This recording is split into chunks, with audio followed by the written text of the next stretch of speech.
Good evening. Today I'll be giving a persuasive speech about why you should support your local bands, orchestras, theaters, and artists. I'll be telling you about local theater and music, how you can support them, and why you should support them.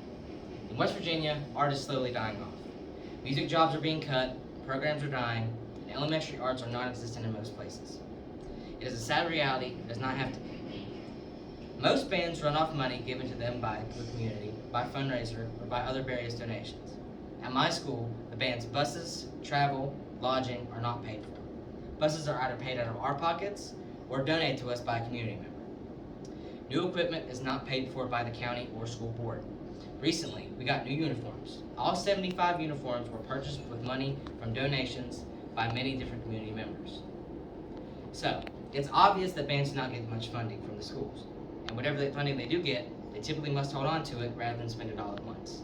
Therefore, it is rare for small schools to get new equipment. I'm a member of my school's drum line, and I play tenor drums.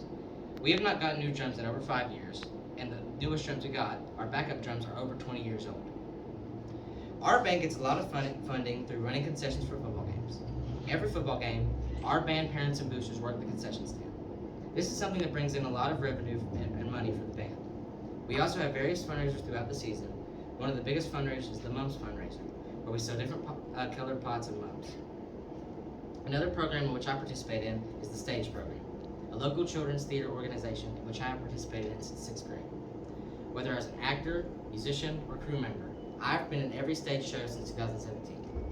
Stage productions are funded by ticket and concession revenue from the previous year. It is up to the directors to buy anything needed for the show, including licensing and a venue for the show. We must recycle a lot of outfits, props, and set pieces from earlier shows to save money and afford whatever new things we may need. You may be wondering what this means to you. This doesn't apply to me, I can't do anything. There's nothing I can do about that. That's just not true. As I stated before, we get a lot of our revenue from ticket and concession sales.